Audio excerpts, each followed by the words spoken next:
मुच्यते पूर्णस्य पूर्णमादाय पूर्णमेवा ॐ शान्ति ॐ सहना भवतु सहनौ भुनक्तु सह वीर्यं करवावहै तेजस्विनावधीतमस्तु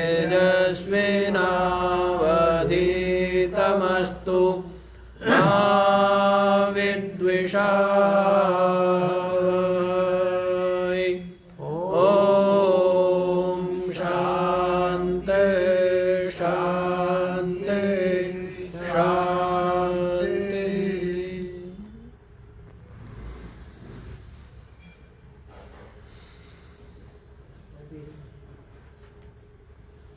हाँ जी,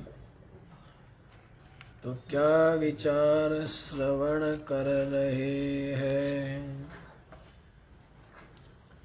इस द्वितीय अध्याय द्वितीय वल्ली के से जो मंद अधिकारी है उसको इस परमात्म तत्व का ब्रह्म तत्व का उपदेश कर रहे है ना।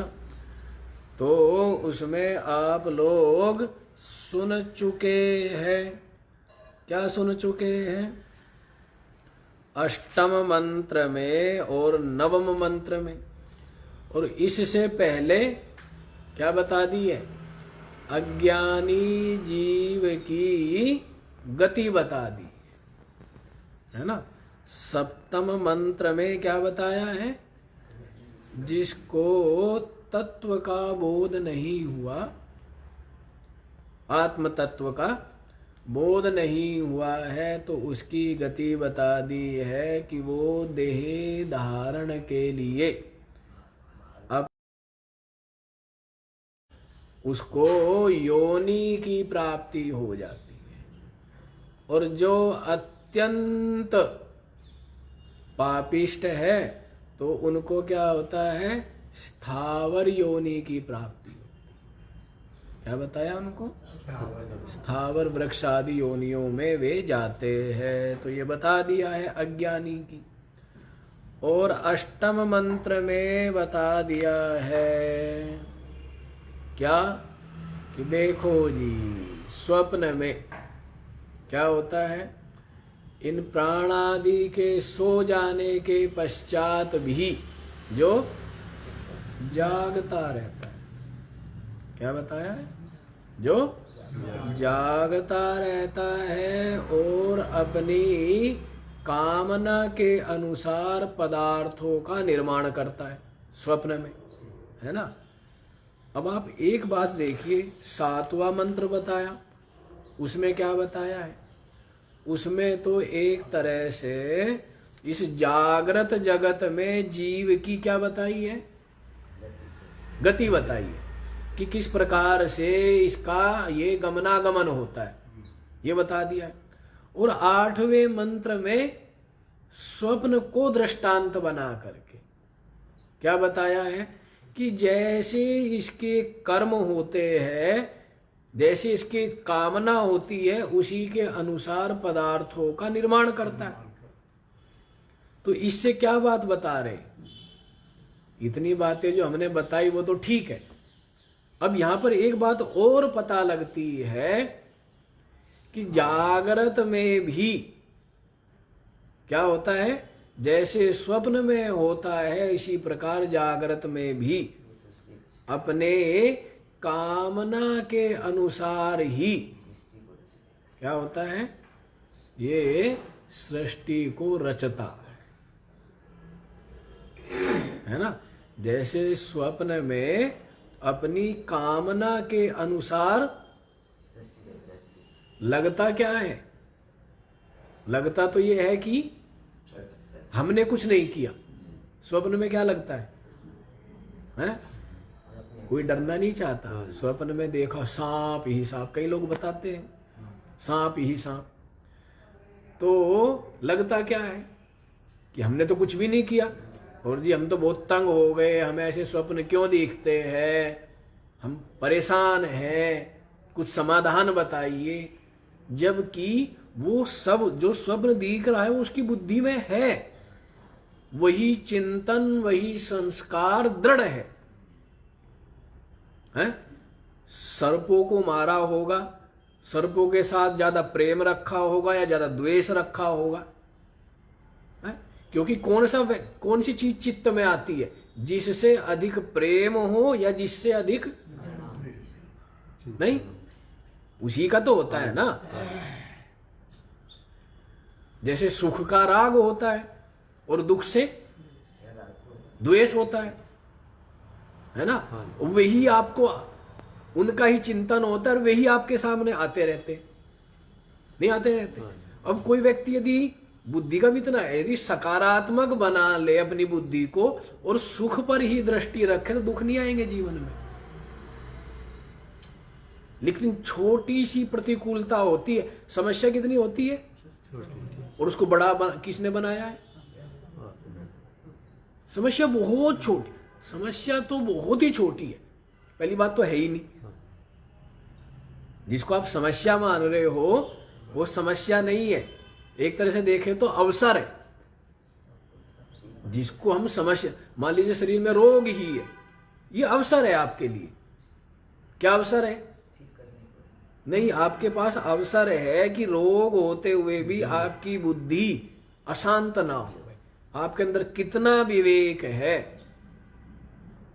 कितना धैर्य है, कितनी सहन शक्ति है, कितना आपने देह से अपने आप को अलग किया है, कितना आप मृत्यु के भय से मुक्त हुए हैं कि हाँ शरीर मरता है, शरीर मर रहा है। क्या हो रहा है? शरीर मर रहा है और शरीर के मरने को मैं अवसर है। बड़ी से बड़ी समस्या, वैसे तो बड़ी कुछ है ही नहीं, बड़ा तो कुछ है ही नहीं, बड़ा तो एक ही है, वो क्या है? अपनी आत्मा। अपनी आत्मा क्या है? महातो महीयान, महान से भी क्या है? महान है ना। लेकिन यही देखो ना, हम शरीर आदि के साथ में इतना ज्यादा अहमता ममता करते हैं और उसी कारण से हम क्या होते जाते हैं? उसी कारण से कमजोर कहो, दीन कहो, गरीब कहो, है? अब जैसे इसी बात से परेशान रहेंगे, सर्दी आ गई, सर्दी लगेगी, सर्दी लग रही है। अरे वो सर्दी ये शरीर का धर्म है, शरीर को लगेगी, लगनी भी चाहिए, तो क्या दिक्कत है? लेकिन आप इतना अशांत और परेशान क्यों हो रहे हैं? और उसका समाधान भी है। दिन में धूप है तो रात्रि में क्या है? अग्नि है। यदि किसी के पास कंबल नहीं, रजाई नहीं और साधन नहीं है तो क्या है? अग्नि तो है नहीं। और यदि शरीर की अग्नि हो, जैसे कहते जवान को तो ठंडी लगती ना, क्यों? क्योंकि अंदर क्या है? 13 प्रकार की अग्नि मानी जाती है। शरीर में भी कितने प्रकार की? 13 प्रकार की अग्नि मानते हैं। समझ आ रही है बात? तो इस तरह मतलब समस्या कुछ भी नहीं है। उसको नकारात्मक सोच सोच करके, अपने अंदर निराशा का भाव ला करके, अपने मन को, अपने दिमाग को कमजोर करके वो सब चीजें क्या होती जाती है? और ज्यादा। तो ऐसा कुछ समस्या नहीं है। तो हम बता रहे थे, कोई प्रतिकूलता भी हो तो वो आपके लिए क्या है? अवसर ही है। ठीक है ना। तो इस तरह क्या बताए हैं? इस तरह बताया है कि जैसे इसकी चिंतन है, अंदर में संस्कार बलवान है, उसी के अनुसार स्वप्न दिखता है और उसी के अनुसार। इसीलिए दो बात कही थी यहां पर। इस जीव की गति में हेतु दो चीजें बताई, एक तो इसके कर्म और एक इसका चिंतन। जैसा चिंतन होता, जैसे विचार होंगे वैसे ही तो कर्म होंगे, कर्म भी वैसे ही होते। एक तो क्या बताया है, जैसा विचार जैसा चिंतन, और एक जैसे इसके कर्म है, उसी के अनुसार इस जीव की क्या होती है, आना जाना होता है।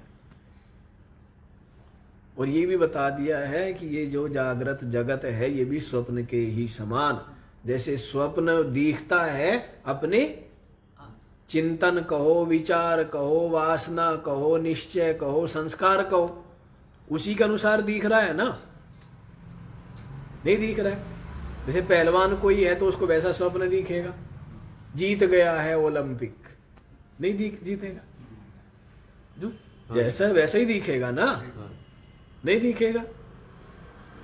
तो क्योंकि वही संस्कार, वही विचार करते करते वही संस्कार क्या हो गए, बलशाली हो गए, दृढ़ हो गए। तो इस तरह ये बतला दिया है जी, है ना। 8वें मंत्र में भी बता दिया है कि वह पुरुष वही शुद्ध है, वही ब्रह्म है, वही अमृत है, और सब कुछ उसके ही आश्रित है। संपूर्ण लोग उस आत्मा के ही आश्रित है, कुछ भी अपनी आत्मा का अतिक्रमण करके नहीं रह सकता है, शून्य है। अब ये जो द्वैत है, ये जो जगत है, इसकी जो सत्ता महत्ता है वो आपके मन बुद्धि में है, मन बुद्धि से ही तो है। यदि मन बुद्धि इंद्रिया ना होवे, जैसे रूप की महत्ता है तो वो इंद्रिय चक्षुर इंद्रिय से है, यदि चक्षुर इंद्रिय नहीं है तो उसके लिए रूप का अंधेरा है या प्रकाश है, कोई औचित्य है। शब्द है तो शब्द की सत्ता महत्ता किससे है, तो वैसे ही संपूर्ण प्रपंच की है पना भी, और इसमें जो सुख महत्व पना भी वो किससे है, मन बुद्धि से है। और मन बुद्धि को भी, जो मन बुद्धि भी जिससे सत्ता ले रहे हैं, मन बुद्धि की सत्ता और महत्ता भी किससे है, बस वो चेतन आत्मा में। इस बात को समझ के, मनन करके, निश्चय करके, और क्या है, ऐसे दृढ़ अनुभूति आपको तत्काल ही है, तत्काल ही है ना। तो इसीलिए कह दिया है कुछ भी इसका अतिक्रमण करके नहीं रह सकता। लोक, लोकपाल, देवता, ईश्वर, सबकी सत्ता, सबकी महत्ता किससे है, अपनी आत्मा से। क्योंकि बुद्धि जीव जो कुछ भी अनुभव कर रहा है वो किससे, चेतन से ही तो कर रहा है, हैं? ईश्वर सामने खड़ा भी हो तो, यदि व्यक्ति ध्रुव के सामने खड़ा हुआ है, ध्रुव के सामने आकर के खड़ा हो गया और ध्रुव अपने ध्यान में मस्त है, अगला बाहर खड़ा हुआ है, तो अगला लगा कि भाई ये तो मेरी बेइज्जती है, मैं तो आ गया और अगला, तो फिर जो है अपने अंतर वाला जो है उसको कहते हैं, उसको अदृश्य किया। जहां पर ध्रुव का ध्यान लगा हुआ था उस अंतर वाले को अदृश्य किया। जब उसको छटपटाहट सी हुई तब उसने आंख खुली तो क्या देखता है, सामने खड़ा है। तो कहने का भाव है सामने होते हुए भी था, जब तक बुद्धि ने, आपके मन ने उसको विषय नहीं किया तब तक उसकी कोई सत्ता थी, महत्ता थी? है? हीरा पड़ा हुआ है, जब तक उसको आपने जाना नहीं तब तक हीरा है। मान लीजिए मिट्टी में ही पड़ा है, मले सामने ही पड़ा है, आपने उसको जाना नहीं है, देखा नहीं है, कांच माना है, तो उसकी सत्ता महत्ता है क्या? तो बुद्धि से ही है। और बुद्धि में भी, बुद्धि जड़, बुद्धि की सत्ता महत्ता भी जिससे है वो चेतन से। तो इसलिए सब कुछ चेतन में क्या है? प्रतीति मात्र है। सब कुछ चेतन में भास रहा है मन बुद्धि से, है ना। ये बुद्धि का सब विकल्प मात्र है और कुछ नहीं है। सबका सब बुद्धि का ही विकल्प है। बुद्धि से ही जैसी बुद्धि है वैसा ही शरीर प्राप्त हो जाता है और उसी के अनुसार संबंध भी स्थापित कर लेता है माता का। जैसे कोई शेर का बच्चा है तो उसकी बुद्धि का तो है, उसको जो शरीर मिला है वो शेर का, वो उसकी बुद्धि से मिला है और उसी बुद्धि के अनुसार ही वो क्या है, उसके सारे संबंध। अब उस सिंगनी में आपकी तो मृत्यु, आपकी क्या भावना है कि साक्षात मौत है, लेकिन उस शिशु की क्या है ना। तो सब इस तरह से समझ लो, सुस्पष्ट बुद्धि का ही है सारा खेल, कल्पना है, बुद्धि का है? हाँ, तो इसी को बता दिया कि उसका कोई अतिक्रमण नहीं कर सकता है। नवम मंत्र में बता दिया था जैसे एक ही अग्नि संपूर्ण भुवन में प्रविष्ट है, लेकिन जैसा काष्ठ आदि ईंधन का जैसा आकार है वैसा ही उसके अनुरूप ही वो रूप धारण कर लेता है। लकड़ी टेढ़ी है तो आग टेढ़ी दिखती है? गोल है ईंधन तो आग गोल दिखती है, जबकि एक ही अग्नि प्रविष्ट है ना। दिखती अलग अलग है लेकिन है, दिखती टेढ़ी मेढ़ी है, गोल त्रिभुजाकार आयताकार है, लेकिन इसी प्रकार से एक सब भूतों का अंतरात्मा एक ही है। रूपम रूपम प्रतिरूपा, लेकिन वो क्या करता है, जैसी उपाधि है उस उपाधि के अनुरूप ही रूप धारण कर लेता है। और बहिश्च, बाहर भी है। तो इसकी व्याख्या हो गई है। अब आप लोग 10वां मंत्र देखेंगे ना। वायुर्यथैको भुवनं प्रविष्टो रूपं रूपं प्रतिरूपो बभूव एकस्तथा सर्वभूतान्तरात्मा रूपं रूपं प्रतिरूपो बहिश्च। वायु यथा एकः भुवनं प्रविष्टः रूपं रूपं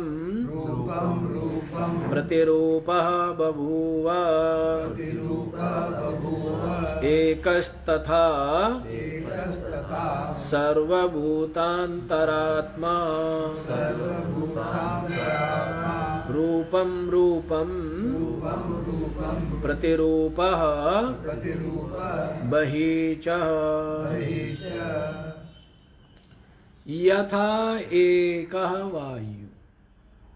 समष्टि में जो वायु है वो क्या है, एक ही है ना। लेकिन वही जो वायु है भुवन, एकः वायु यथा एकः वायु भुवनम प्रविष्ट, संपूर्ण भुवन में एक ही वायु क्या है, प्रविष्ट है। लेकिन वही एक वायु रूपम रूपम प्रतिरूपः बभूव, लेकिन जैसे जैसा रूप है, उपाधि है, वैसा वैसा ही उसके अनुरूप ही वो हो जाता है।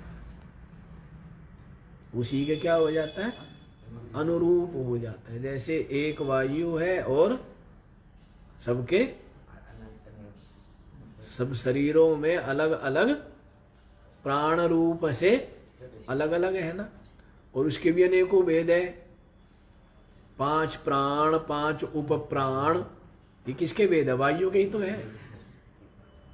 ये जो 5 प्राण है और 5 उप प्राण है, तो ये किसके भेद है, वायु के भेद है ना। और अलग अलग वायु है नहीं है। कूड़े के ढेर के पास जो वायु है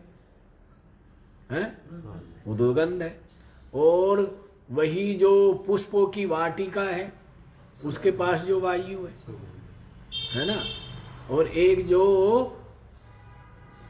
बगीचे की वायु है, एक जो कमरे में वायु है, तो अलग अलग है ना। कहीं सीलन वाला कमरा हो तो वैसे ही है ना, वैसे ही आपके अंदर हवा जाती है नहीं जाती है, सीलन सीलन सी जाती है ना, तो वैसे ही। तो कह रहे एक ही वायु है, संपूर्ण भुवन में एक वायु प्रविष्ट है। रूपम रूपम प्रतिरूपा बभूवा, और वही क्या है, प्रत्येक रूप में के अनुरूप को ही वो क्या है, अनुरूप हो जाती है, एक ही वायु। तो जैसे इसको क्या बोल देते हैं, वायु बोलते हैं। ऊपर उसको मातरिस्वा बोलते हैं, जो अंतरिक्ष में तेज गमन करती है। ऊपर बड़े तूफान चलते रहते हैं, चलते रहते हैं ऊपर, बहुत तूफान चलते हैं, इतनी तेज हवाएं चलती है। उतनी तेज हवा यदि यहाँ चले तो सबके मकान क्या हो जाएंगे। हाँ, थोड़ी बहुत ही आती है यहाँ पर 100 घंटा प्रति 100 मील 100 घंटा हाँ प्रति आती है ना, 100 किलोमीटर प्रति घंटा की, उसी में ही सब उखड़ जाता है, नहीं उखड़ जाता है।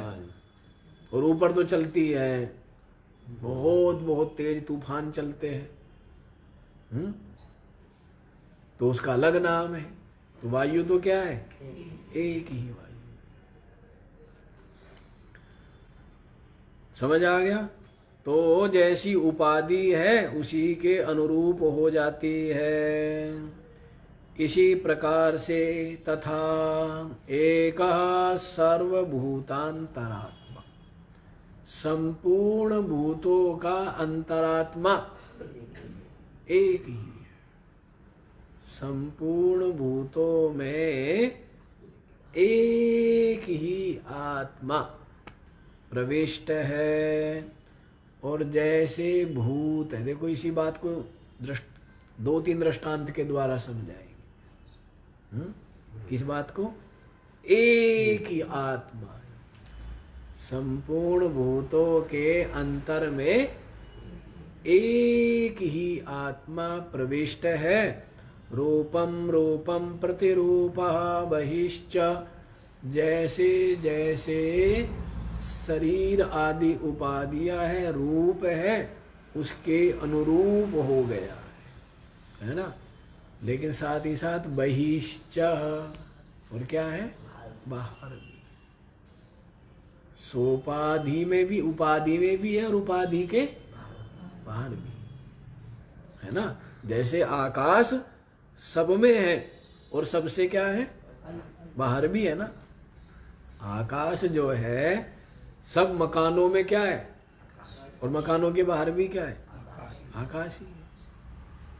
सब में है और बाहर भी है, अविकृत है ना। जैसे बोल देंगे व्यवहार में घटाकाश, और घट फूट गया तो क्या कहेंगे, घटाकाश नष्ट हो गया।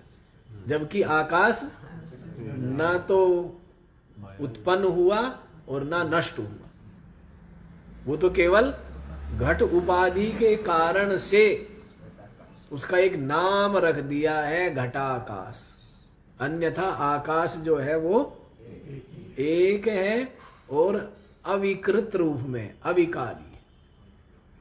तो जैसे घटाकाश की ना उत्पत्ति है और ना नाश है, लेकिन व्यवहार में बोलेंगे, व्यवहार में तो बोलेंगे ना, घटाकाश और घट फूट गया तो क्या कहेंगे, घटाकाश नष्ट हो गया, क्या बोलेंगे। जबकि घटाकाश समझाने में कह देंगे महाकाश में मिल गया, जबकि घटाकाश महाकाश रूप ही है, घटाकाश महाकाश से अलग है ही नहीं। वैसे ही अपनी जो आत्मा है वो क्या है, ब्रह्म रूप ही है। ये जो जीव है ये क्या है, निरंतर ही ब्रह्म रूप है। शरीर आदि उपाधि के होने से आत्मा का जन्म नहीं हुआ है, उत्पत्ति या नाश नहीं होता है।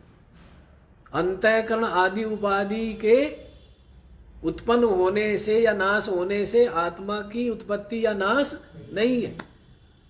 अविद्या उपाधि के उत्पन्न होने से या नाश होने से आत्मा की उत्पत्ति और नाश नहीं है। आत्मा तो नित्य ही विशुद्ध है, नित्य ही मुक्त है, ठीक है ना। तो ऐसा निश्चय, ऐसा क्या हो, दृढ़ निश्चय हो, दृढ़ बोध हो कि एक ही संपूर्ण भूतों का अंतरात्मा क्या है, एक ही है और उपाधि के अनुरूप होकर के भासता है क्या वो, एक है। अब आप देखो अग्नि का कोई आकार तो नहीं है, लेकिन जैसे उपाधि का आकार है तो वैसे भासता है ना। गोल अग्नि, अग्नि कोई गोल है, हैं? टेढ़ी अग्नि, छोटी अग्नि, बड़ी अग्नि, तो अग्नि है। अग्नि छोटी होती है, अग्नि बड़ी होती है, हैं? ये तो सब क्या है, उपाधि से है ना। ये छोटा बड़ा अग्नि तो एक है, अग्नि तो अग्नि ही है। बताया था ना आपको, चिता की अग्नि को कैसे मानेंगे, अपवित्र मानेंगे, उसमें भोजन नहीं बनाएंगे। और चूल्हे की अग्नि को, लेकिन दोनों में कोई भेद है क्या, कोई भेद नहीं है।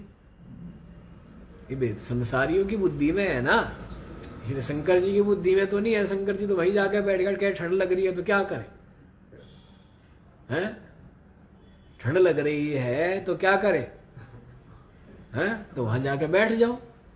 तो ये बैठ जाते थे ना बहुत से साधु कि भाई आगे कहाँ से, कौन लक्कड़ लावे, फक्कड़ साधु है मान लो, कौन लक्कड़ लावे, कौन आग लावे। आजकल की तरह थोड़ा कि लोग जेब में आग लेके घूमते हैं, माचिस तो पहले कहाँ मिलती थी। तो आग जल रही है, चिता की आग, अब रात में ठंड है तो क्या करे, उसके पास बैठ जाए, नहीं। तो उनके लिए भेद नहीं है, ये तो संसारियों की बुद्धि। और कुछ बनाना भी है भोजन तो उसमें क्या करें, उसमें बना ले। संसारियों की बुद्धि में भेद है ना। अब उस बुद्धि स्तर तक पहुंचने के लिए तो पहले बहुत कुछ समझना पड़ेगा, बहुत पढ़ाई पढ़ने के बाद ये पढ़ाई पढ़ी जाती है। सारी पढ़ाई पढ़ ली हो पहले, जैसे डॉक्टर बनेगा तो पहले क्या करना पड़ेगा, हैं? 8वीं पास करनी पड़ेगी, 10वीं पास करनी पड़ेगी, बायोलॉजी आदि लेकर के 12वीं पास करनी पड़ेगी, हैं? उसके बाद जो डॉक्टर की परीक्षा है उसमें वो प्रवेश परीक्षा पास करनी पड़ेगी, नहीं? पढ़ना पड़ेगा ना। इतने इतने कोचिंग सेंटर चलते हैं, इतने इतने सालों बालक परिश्रम करते हैं, तब जा करके प्रवेश मिल पाता है। और फिर वहां प्रवेश मिल गया तो वहीं कौन सा चयन है, फिर कहते हैं MBBS करनी पड़ेगी, नहीं? फिर उसके बाद MD MS और भी पता नहीं क्या क्या बोलते हैं। तो वो सब पढ़ाई पढ़ने के बाद, तो वही बात है, ये चिता की आग और चूल्हे की आग एक है। ये पढ़ाई पढ़ने के लिए पहले सारी पढ़ाई पढ़ ली हो, ऐसे नहीं कि शुरू में ही, पहले सारी पढ़ाई पढ़ ली हो। जिसने क्या पढ़ाई पढ़ ली हो? यही पढ़ाई पढ़ ली हो कि सारा संसार असार है, मिथ्या है ना, जिसके लिए इसकी ज्यादा महत्ता नहीं रह गई है। राग जिसका गलित हो गया है, अब जो संसार में अभ्युदय आदि चाहता है तो उसके लिए नहीं है। संसार में जो क्या चाहता है, संसार में सम्मान चाहता है, तो फिर सम्मान थोड़ा करेंगे? नहीं तो चिता की आग में भोजन बनाते उसका कोई सम्मान करेगा? बताओ। या चिता पे जाके जो शमशान में जाके बैठेगा उसका कोई सम्मान करेगा?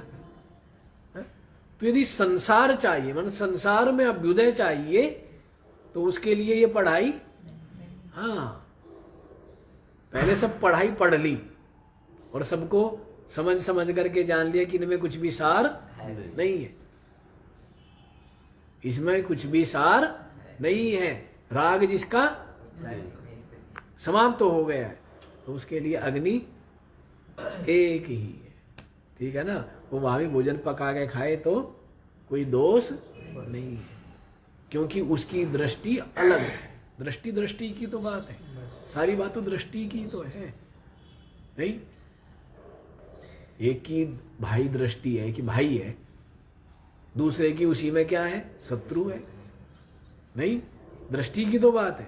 अब रावण की विभीषण में क्या दृष्टि है? पहले तो भाई दृष्टि थी और फिर घर का वेदी। तो दृष्टि भी तो बदलती रहती है, आप लोगों की नहीं बदलती रहती है? आपकी दृष्टि बदलती रहती है। ये सज्जन है, अब विचार नहीं मिले तो फिर क्या है, अब वो दुष्ट है। तो ऐसी दृष्टि वैसे ही भासता रहता है, और आपकी दृष्टि क्या है, बदलती रहती है ना। तो वैसे ही है। तो ऐसी दृष्टि जिसकी हो गई है एक ही, तो उसके लिए कोई दोष नहीं है। तो पहले सब पढ़ लिया हो ना। हाँ, तो ये समझ आ गया कि एक संपूर्ण भूतों का अंतरात्मा जो आत्म तत्व है वो एक है, लेकिन उपाधि के भेद से क्या होता है, अलग अलग भासता है, और उपाधि रूप होकर के ही भासता है। जैसे जल है ना, तो जल की क्या है, सरोवर है, जल की नदी है, लेकिन उस जल को आपने किस में डाल लिया, घड़े में भर लिया है, तो अब उसने अलग आकार ले लिया है। उसी को आपने किसी कटोरे में रख लिया है, तो उसने अलग आकार ले लिया है। गिलास में रख लिया है, अलग आकार लिया है। बोतल में रखा है तो अलग आकार लिया है। जल तो वैसे ही चेतन तत्व एक ही है और अनेक भासता है। पानी तो एक ही है ना, बर्फ भी क्या है, पानी है। वाष्प भी क्या है? और गंगा जी में जो निर्मल अमृत के समान है वो भी क्या है? और समुद्र में जो है वो क्या है? पानी तो है ना, एक ही है। पानी क्या है? एक ही है, लेकिन भासता क्या है? अलग अलग है ना। तो वैसे ही चेतन एक ही है, लेकिन उपाधि के भेद से अनेक भासता है। और अब समुद्र का जल तो नहीं पिया जा सकता, समुद्र का जल नहीं पी सकते, और गंगा जी का जल है ना। तो उपाधि के भेद से वैसा ही रूप और वैसा ही भेद उसमें प्रतीत हो रहा है, जबकि है वो एक ही। वैसे आत्मा एक ही, और बाहर भी है। हाँ जी, भाष्य तो ज्यादा नहीं है क्योंकि स्पष्ट ही है। तथा अन्यो दृष्टांत, अन्य दृष्टांत दिया है जी। वायु यथा एक इत्यादि, जैसे एक ही वायु, संपूर्ण भुवन में एक ही वायु प्रवेश किया हुआ है, और एक होते हुए भी उपाधि के भेद से अनेक भासता है और उपाधि का ही आकार उपाधि के अनुरूप ही हो गया है, जबकि वो क्या है, बिल्कुल एक है और निराकार है, उसका कोई आकार। प्राणात्मना देहेषु अनुप्रविष्टः रूपं रूपं प्रतिरूपा बभूव इति स समानम। तो देखो जी क्या कह रहे हैं, प्राणात्मना देहेषु अनुप्रविष्ट, वह वायु ही, एक वायु ही प्राण रूप से क्या हो गया है, देहेषु प्रविष्टा, संपूर्ण शरीरों में क्या है, प्रवेश किया, एक वायु ही। और किसी के शरीर में प्राण का संचरण हो रहा है और किसी किसी के प्राणों का संचरण रुक गया है ना, जबकि वायु क्या है, एक ही वायु है और प्राण रूप से प्रत्येक शरीर में क्या है, खंबा लगा हुआ है प्राण का, वो हट गया तो जैसे खंबा हट गया झोपड़ा गिर गया, तो प्राण के खंबे से खड़ा है ना ये जो शरीर है, प्राण चला जाए तो फिर क्या हो जाएगा, ये गिर जाएगा, नहीं गिर जाएगा, फिर गिर जाएगा। तो वैसे ही प्राणात्म रूप से प्रत्येक शरीर में भिन्न भिन्न वो भासता है, उसके अनुरूप ही बना हुआ है, जबकि वायु एक, बाकी सब समान ही है। कि प्रत्येक शरीरों में, शरीर आदि उपाधि में भी है और उनसे बाहर भी है ना। आप ये देखो, बाहर की वायु आपने ग्रहण की और फिर आपने वो वायु छोड़ी, है ना। तो आप ये देखो, पहले वो वायु क्या थी, गुण धर्म तो बदल जाते, नहीं बदल जाते, पहले ऑक्सीजन रूप ली और कार्बन डाइऑक्साइड रूप छोड़ी, है ना, वायु। तो एक ही वायु है, तो दोनों अलग अलग लग रही है ना, जबकि जो व्यापक वायु है वो तो क्या है, वो तो बिल्कुल निर्मल है। वो जो व्यापक वायु है, बल्कि कमरे खोल देते भाई कमरे में, जिससे कि हवा घूम जाए, क्या हो जाए, है ना। कहते कुछ जो है, कुछ चीजें अलग अलग शुद्धि होती है, कुछ की जल से शुद्धि होती है, शरीर जो है वो जल से शुद्ध होगा, अलग अलग है ना। और जैसे ये जो ऊनी वस्त्र आदि है, कंबल आदि है, तो इनको ये माना जाता है कि धूप से, हवा से भी क्या हो जाते हैं, शुद्ध हो जाते हैं। ये रोज धोने के चक्कर में तो क्या हो, हैं, धोने के चक्कर में तो सब खत्म हो जाएंगे ना। तो ये माना जाता है कि ये तो क्या होता है, हवा से और धूप से और झाड़ने से ही शुद्ध हो निकल जाती है ना, इस तरह से। तो एक ही है, लेकिन इनमें भेद, उपाधि भेद से भिन्न भिन्न वो हो जाता है। अब अगले वाला भी देख लीजिए जी, 11वां मंत्र भी, 11वां ही ना। सूर्यो यथा सर्वलोकस्य चक्षुर न लिप्यते चक्षुषैर्बाह्यदोषैः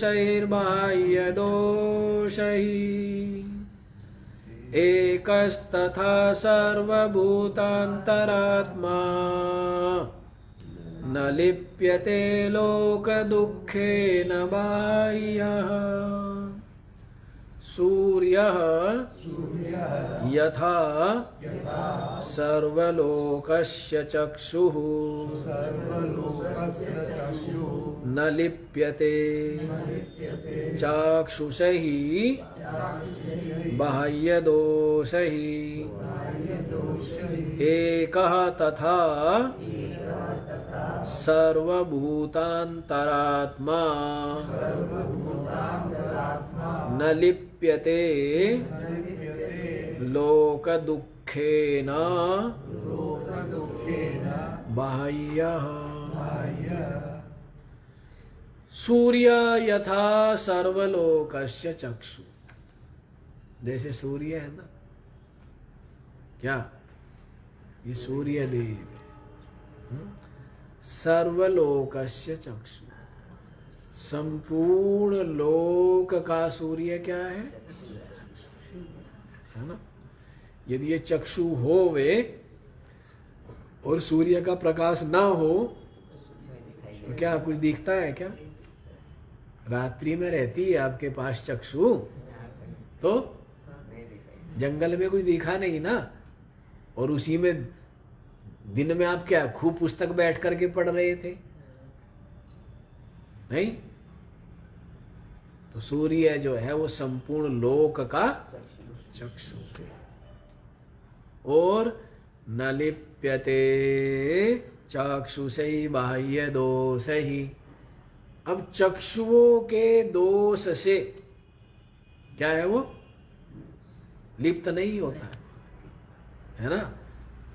अब आपको जब बच्चे थे ज्यादा दिखता था, जवान थे तब खूब दिखता था, अब तो उसमें सूर्य में कोई कमी आ गई क्या है? बताओ, सूर्य का कुछ मंद हो गया हो, हैं, बुढ़ा हो गया हो। जैसे एक महात्मा ने लिखा है ब्रह्मा जी का बुढ़ापा, कि ब्रह्मा जी क्या हो गए बेचारे, बुढ़े हो गए। बुढ़े हो गए तो भूल जाते हैं, कहीं गड़बड़ हो जाती है। बुढ़ापे में तो यही होता है, नहीं होता है? क्यों जी? गए थे नमक लेने, हैं, डब्बे के पास जाते जाते भूल जाते कि क्या लेने आए थे, नहीं? फिर वापस जाके चूल्हे पे बैठे, चूल्हे पे बैठे तो फिर हो सकता है कि याद आ जाए, या हो सकता है कि तो बाद में ही ध्यान आवे जब सबके आगे भोजन परोस दिया हो कि नमक तो भूल ही गए। नहीं होता है? तो वैसे ही कहते हैं ब्रह्मा जी बहुत चीजें भूल जाते हैं। ब्रह्मा जी बुढ़े हो गए बेचारे, नहीं हो गए। चंदन में जैसे सुगंध डालनी भूल गए, बताई थी ना एक बार हमने। चंदन तो बना, वो चंदन नहीं, सोना, सोना बनाया, सोने में सुगंध डालनी भूल गए। अब चंदन की लकड़ी तो बना दी, फूल बना देते तो है। चंदन की लकड़ी है, जिसकी लकड़ी में इतनी सुगंध है, यदि फूल होता तो आप बताओ। और जो इतने फूल है, जैसे आप गुलाब तोड़ो तो गुलाब के फूल में तो क्या है, लेकिन उसकी लकड़ी में। अब चंदन की लकड़ी में इतनी सुगंध है, यदि फूल होता तो, लेकिन वो भूल ही गए। तो बहुत चीजें भूल गए ब्रह्मा जी, नहीं भूल गए। सोने में सुगंध डालना भूल गए, चंदन का फूल लगाना भूल गए। और जैसे आप ये देखो, आम की लकड़ी है तो मीठी है क्या? आम का फल क्या है? और आम की लकड़ी मीठी नहीं है। जब ईख की लकड़ी इतनी मीठी है, यदि ईख के फल होता तो हैं? यदि ईख का फल होता तो क्या होता? अब बताओ। तो भूल गए ना, वो फल लगाना भूल गए। तो ऐसे बहुत चीजें भूल गए। इसलिए एक महात्मा ने कहा ब्रह्मा जी का बुढ़ापा, कि हमारे जो दादा है वो क्या हो गए, बुढ़े हो गए। बुढ़ापे में हो जाती है गलतियां। चलो, तो लेकिन आज ये जो सूर्य है ये क्या है? हाँ, ये बूढ़ा नहीं हुआ है। तो चक्षु के जो दोष है, बाह्य दोष, उनसे संपूर्ण लोक का नेत्र होते हुए भी जो चक्षु के दोष है, उनसे उसका कोई संबंध नहीं है, वो लिप्त नहीं होता है ना। आप ये देखो भाई, कूड़ा है और पुष्प है, सबको सूर्य क्या करते हैं? प्रकाशित करते हैं। तो वो उनके द्वारा लिप्त होते हैं कि कूड़े की जो दुर्गंध है उससे सूर्य लिप्त हुआ क्या? और पुष्प की जो सुगंध है वो सूर्य को स्पर्श करती है क्या? वैसे ही, जबकि सूर्य की किरणें तो पड़ रही है ना, वैसे ही अपनी आत्मा इस शरीर में रहते हुए भी और शरीर आदि के रोगी होते हुए भी और इंद्रियों के अंधा मंदा होते हुए भी और मन बुद्धि के चंचल और शांत होते हुए भी अपनी आत्मा बिल्कुल क्या है? नित्य ही विशुद्ध है, अलिप्त है, असंग है, निर्मल है। जब तक बोध नहीं है तो अपने को क्या मान करके, अपने को पापी पुण्यात्मा मान करके क्या करता है? लोक परलोक में गमन करता है। पुण्यात्मा मानता है तो क्या होते हैं? पुण्यशाली लोक प्राप्त होते हैं। पापात्मा मानता है तो क्या होता है? नरक आदि या निम्न योनि की प्राप्ति होती है। लेकिन अपनी आत्मा तो पाप पुण्य से रहता न्यारा। अपनी आत्मा क्या है? पाप पुण्य से अलग ही है। पाप पुण्य उसको छू नहीं पाते। पाप पुण्य आदि सब क्या है? बुद्धि में है, बुद्धि तक है, और बुद्धि अलग है और मैं तो नित्य। इसलिए आया था ना, न पुण्यम न पापम न सौख्यम न दुखम न मंत्रो न तीर्था न वेदा न यज्ञ अहम भोजनम नैव भोज्यम न भोक्ता चिदानंद रूप।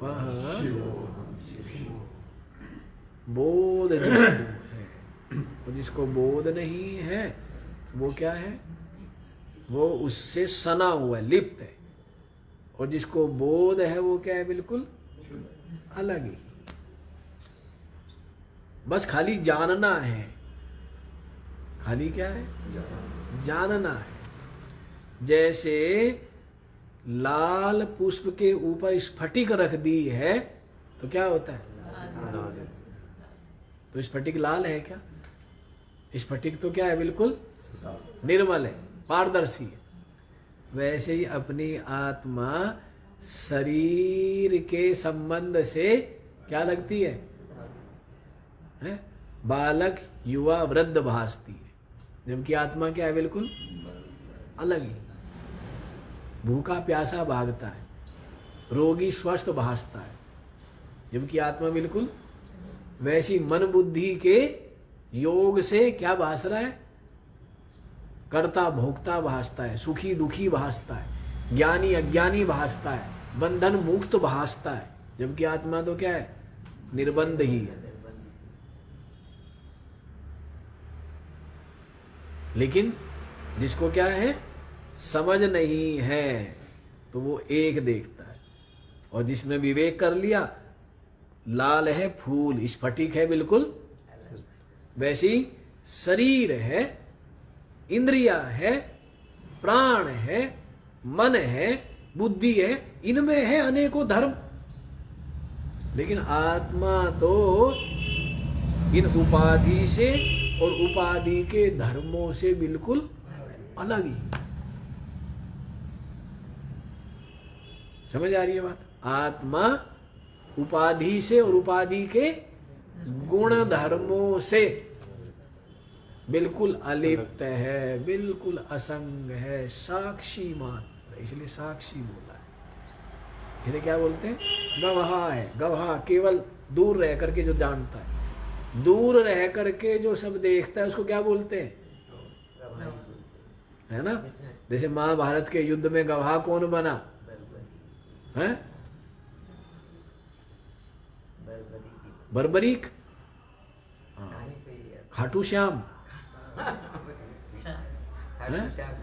वही तो खाटू श्याम है अब। और अब खाटू श्याम ही चल रहा है अब शिरडी बाबा जो है वो सो गई, संतोषी माई भी सो गई हैं, और राम भी सो गई है जी। संतोषी माता पूरी सो गई और राम भी सो गए। फिर बीच में रहा खाली कृष्ण। अब कृष्ण भी सो गए, अब राधा है। समय का प्रभाव है। अब तक कृष्ण रहा, अब कृष्ण भी सो गए। अब क्या है? अब राधा। और दूसरा खाटू श्याम नहीं, कितने बनाओ, क्या दिक्कत है? कोई दिक्कत नहीं है, अच्छी बात है, अच्छी बात है। जहां से भी अपने अंदर की भावना से, भक्ति से, जहां से भी ऊर्जा, सकारात्मकता, सामर्थ्य, निष्पापता अपने में भासे, अच्छी बात है। कहीं हाथ जोड़ने से, नमस्कार करने से अपने अंदर ये भाव आता है कि मेरे पाप से मुक्त हो गया, तो अच्छी बात है। गंगा जी में नहाने से आता है तो अच्छी बात है, यमुना जी में नहाने से आता है तो अच्छी बात है। नहीं, बाल्टी में नहाने, लेकिन कुछ करके ही होता है, हैं? इसलिए पहाड़ पे चढ़ेगा या भूखा रहेगा तब भाव आएगा ना, क्योंकि उसके लिए क्या यत्न किया है। जो बुद्धि से यत्न पूर्वक किया जाता है वही क्या आता है, वैसा ही भाव बनता है। नहीं बनता है, बिना दूसरी दुनिया को भोजन कराए तो ये भाव नहीं आता ना कि मैंने भोजन। लेकिन ज्ञानी का तो सब क्या है, ज्ञानी तो सबकी आत्मा है,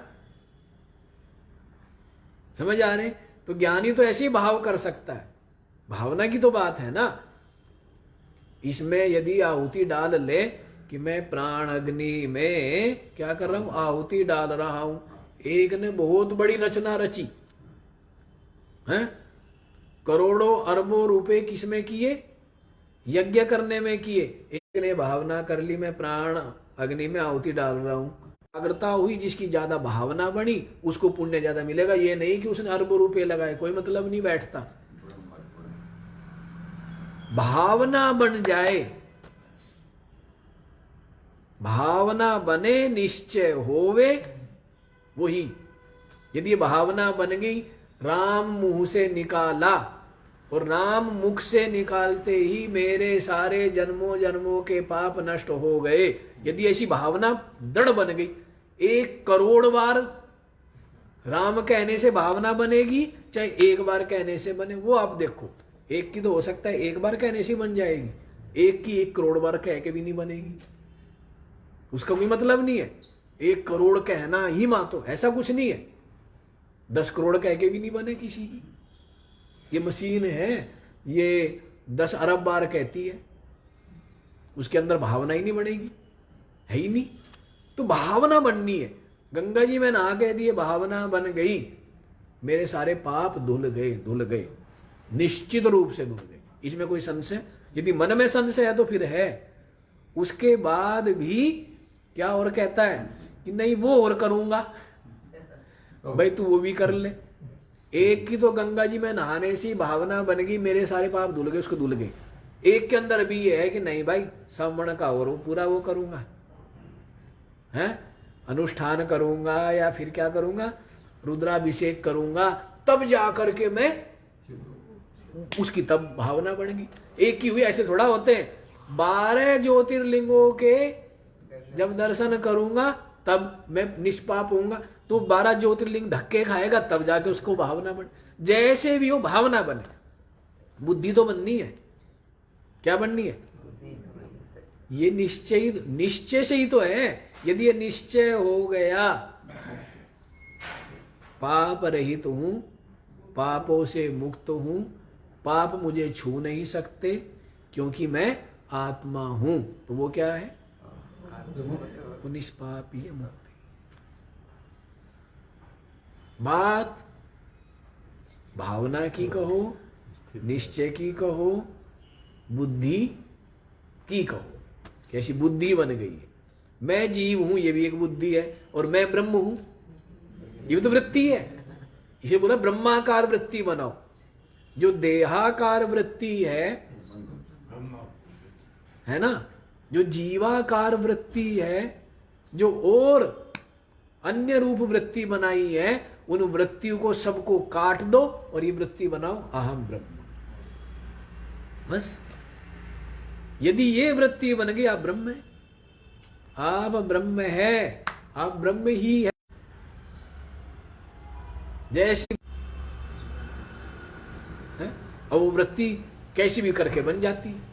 नहीं, अब मान लो यो मच्छर मारते तो वृत्ति बन गई कि मैंने मच्छर की हत्या की है, और मच्छर वैसे मर गया, यहां था पता भी नहीं लगा कब मैं मर गया, वृत्ति नहीं बनी तो कोई पाप नहीं लगा। अनजाने में बोल देते हैं ना, ये बुद्धि पूर्वक किया जाए वही कर्म फल देता है। तो जैसी बुद्धि बन गई वैसा ही, तो ये बुद्धि हो गई कि मैं ब्रह्म हूं तो आप ब्रह्म हैं, मैं निष्पाप हूं तो आप निष्पाप। जैसा भी करने से, नाम जपने से होता हो, नहाने से होता हो, कहीं जाने से होता हो, सत्संग से होता हो। हाँ, सत्संग तो ऐसी चीज है, वो तो अंदर तक के मैल को निकाल के फेंक दे। ये सत्संग ने तो मैल निकाला, ये जीव पने का मैल, ये देह पने, जो आत्मा में मैल घुस गया, अपने में मान रहा है ना, मैं शरीर, मैं इंद्रिया, मैं प्राण, मैं मन, मैं बुद्धि, ये अपने में घुस गए ना, इस मैल को कोई नहीं निकालता। कौन निकालता है? बाकी चलो मैल अलग अलग है ना, कुछ मैल दूर उससे हो जाते हैं, कुछ पानी से दूर हो जाते हैं, कुछ साबुन से दूर होते हैं, कुछ नींबू लगाना पड़ता है, कुछ और करना पड़ता है, नहीं। लेकिन ये जो मैल है ना, गंगा जी नहाने से पाप का मैल तो दूर हो गया, लेकिन देह तो घुसी पड़ी है। गंगा जी नहाने से, हाँ जी, क्या पाप तो दूर हो जाएंगे, या नाम जपने से पाप तो दूर हो जाएगा, लेकिन ये मैं शरीर हूं, मैं इंद्रिया हूं, मैं प्राण हूं, मैं मन हूं, मैं बुद्धि हूं, ये मैल उससे दूर होने वाला उसके, वो तो उसके तो स्पेशल डिटर्जेंट यही गंगा है। उसके लिए, तो ये सत्संग गंगा है, वो मैल इससे दूर होगा। ठीक है ना? अब पूरा विवेक पूर्वक दूर होगा। अरे तू न्यारा ही है, आत्मा न्यारा है, नित्य ही विशुद्ध है। अच्छा जी, देखो क्या पढ़ रहे थे ना हम लोग, जैसे सूर्य संपूर्ण लोक का चक्षु है और चक्षु के जो बाह्य दोष है उनसे वो लिप्त नहीं होता है, इसी प्रकार से एकह तथा सर्वभूतांतरात्मा, संपूर्ण भूतों का अंतरात्मा एक है। न लिप्यते लोक दुखे न बाह्य, लेकिन जो संसार के जो दुख है ना, जीवों के दुख, उन बाह्य दुखों से आत्मा लिप्त नहीं होता,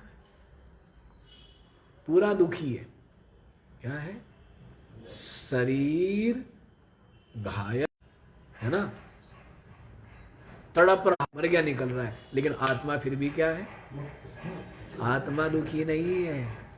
ये दुख किस में है?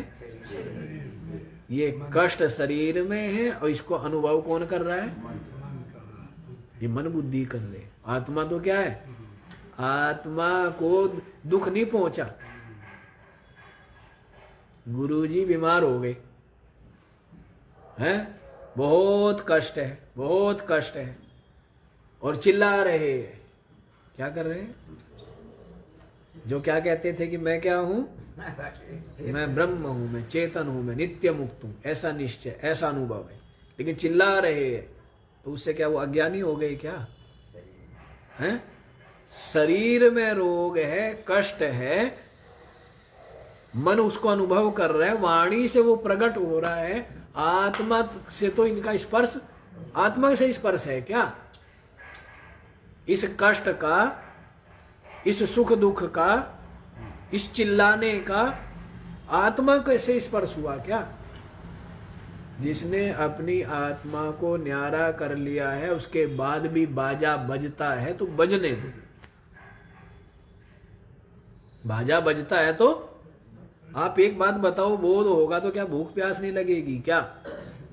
तो शरीर क्या परिवर्तन नहीं होगा, बूढ़ा नहीं होगा क्या? शरीर में आदि व्याधि नहीं आएंगे क्या? जब शरीर के साथ सब कुछ होगा तो मन के साथ भी सब कुछ होगा, इंद्रियों के साथ भी सब कुछ होगा। पहले शक्ति ज्यादा थी, अब दिखता ही नहीं है, वो तो सब कुछ होगा। पहले भूख लगती थी, खूब लगती, अब वो तो सब कुछ होगा। वैसी मन में भी जो दुख है, पीड़ा है, और जो हाय हाय, वो सब कुछ होगा। और आत्मा, जिसने न्यारा कर लिया, समझ लिया, छांट लिया, निश्चय कर लिया, अनुभव कर लिया, वो चिल्लाते, हाय हाय चिल्लाते चिल्लाते भी मुक्त है। हाय हाय चिल्लाते चिल्लाते भी क्या है, मुक्ति है। और अज्ञानी जो है वो हंसते हंसते भी, हैं, खूब ठहाके लगाते लगाते भी बंधन में। जिसको बोध नहीं है वो क्या है, खूब क्या करते हुए, आनंद मनाते हुए, उत्सव मनाते हुए, खूब जोर जोर से हंसते हुए, ठहाके लगाते हुए भी क्या है, वो बंधन में है। क्यों? क्योंकि उसको ज्ञान नहीं है, वो अपने को शरीर मानता है, वो अपने को जीव मानता है। लेकिन ज्ञानी जिसको ये निश्चय है, बोध है कि मैं आत्मा चिन्मात्र हूं, रोते रोते भी क्या जी, खूब रो रहा है, दहाड़ मार मार के रो रहा है, चिल्ला चिल्ला के रो रहा है, फिर भी क्या है, वो आत्मा है, वो मुक्त है। अब हड्डी टूटेगी तो आवाज नहीं होगी, लकड़ी टूटेगी तो आवाज नहीं होगी। आप ही बताओ, लकड़ी टूटेगी तो आवाज नहीं होगी, तो इसका मतलब क्या है? वैसे ही ये उपाधि के धर्म है। ये किसके धर्म है? उपाधि के धर्म है। और आत्मा सच्चिदानंद नित्य विमुक्त है। तो इसलिए कह दिया, बाह्य लोक दुखे ना लिप्यते। एक सब शरीरों में एक ही आत्मा होते हुए भी वो अलिप्त है बाह्य दुखों से। शरीर आदि अंतःकरण आदि के सुख दुखों से लिप्त नहीं होता है, सबके अंदर होते हुए भी। ये सुख दुख अंतःकरण में, ये सब किस में है? अंतःकरण में, उपाधि में। शरीर में है, इंद्रियों में है, अंतःकरण में। आत्मा में? आत्मा में। आत्मा तो एक नित्य विशुद्ध है। समझ आई बात? तो आज इतना ही रख लीजिए, बाकी कल देखेंगे।